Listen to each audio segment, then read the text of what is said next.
IvyJoy Campbell, reporting for Kids First, and today I have the pleasure of speaking with executive producer and showrunner Amy Higgins and Michael Buckley, both author and executive producer of the upcoming series The Sisters Grimm, which is available on Apple TV Plus October 3rd, 2025.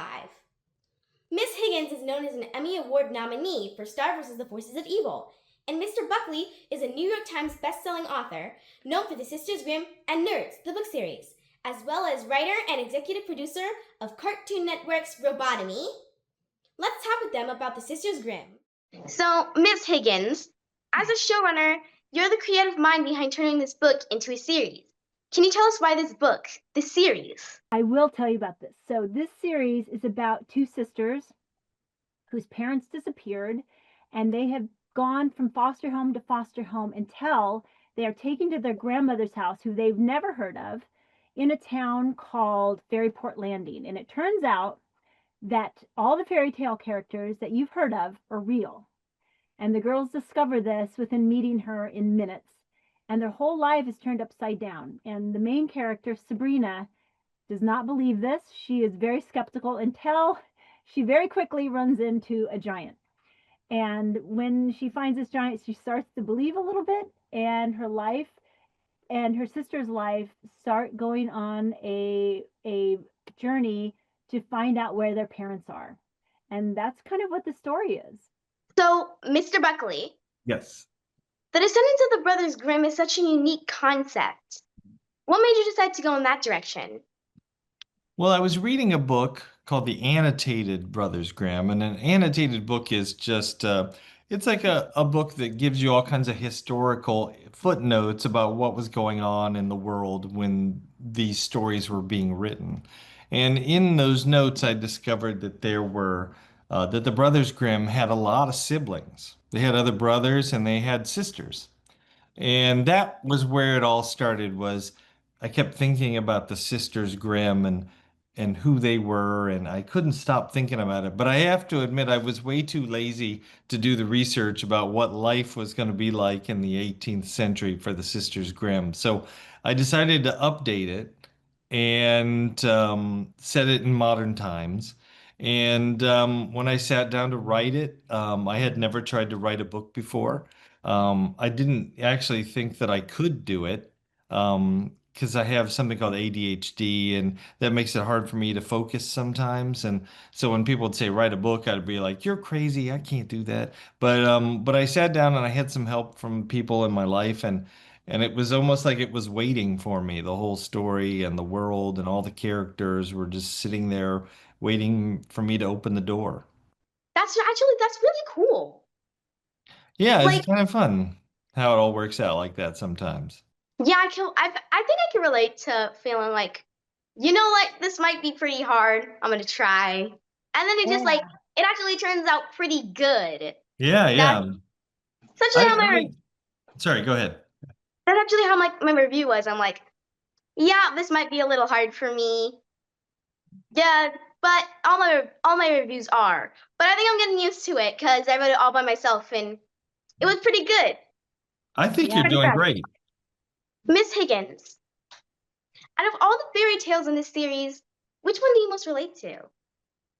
Well, someone asked me this question earlier, and as a child, I loved Peter Pan. I really, really, really enjoyed Peter Pan. Now, he's not in this series, but might meet him later on.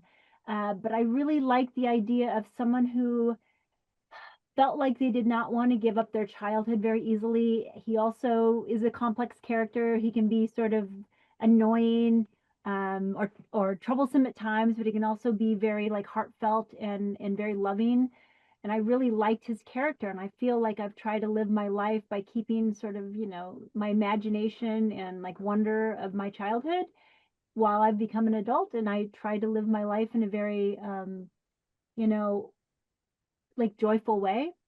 So I think I really, Peter Pan has always been my favorite. So, Mr. Buckley, what about you? Which story do you most relate to? There's a character in the show named Mr. Canis, and I don't want to reveal who Mr. Canis turns out to be, but one of the reasons I like him is because I love a good redemption story. things that Mr. Canis did in his past are terrible, and he is trying very, very hard to be a good person now. And doing the good thing sometimes doesn't make you a lot of friends. So there's a lot of people who consider him a bit of a traitor for the path he's on. But I just love that idea of a person who is deciding who they're going to be rather than being told who they are. Second chances, I need a lot of second chances. Everybody makes like a bunch of mistakes throughout Yeah. their life. Everybody needs a bunch of second chances. Oh, So yeah. Mr. Canis is like pretty relatable. Yep. Right. Most of us need more than one or two Yeah. chances. Yeah. I think this whole series is a lot about getting second chances and trying to like try again and do better the next time and write your own story. That's what we kind of we tried to create in this and make people come away thinking that. Yeah, it actually brings me to my next question. What do you guys hope audiences will take away from watching this series? Well, pretty close to what I just said. I really want people to leave and say, hey, I may have had these things happen to me before. I may have made these choices before, but I get to choose where I get to go. I get to choose what my future is. I get to write my own story.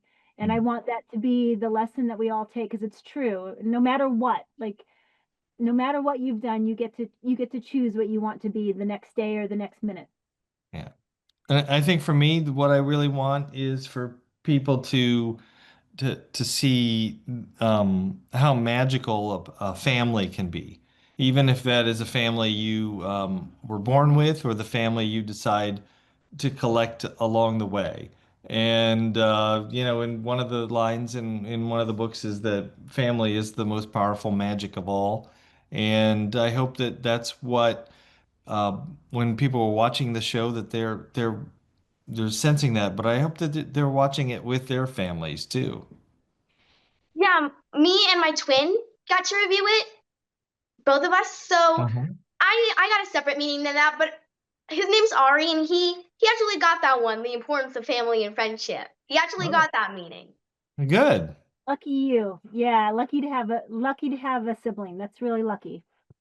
Thank you for speaking with me today, Miss Higgins and Mr. Buckley. Oh, You're Ivy welcome. You Joy, did an excellent job. you are so perfectly named because you are totally a joy. Thank you. Be sure to look for the Sisters Grimm on Apple TV Plus October 3rd, 2025. I'm IvyJoy, reporting for Kids First. Remember to like and subscribe to our channel to stay informed about upcoming films. Thank you.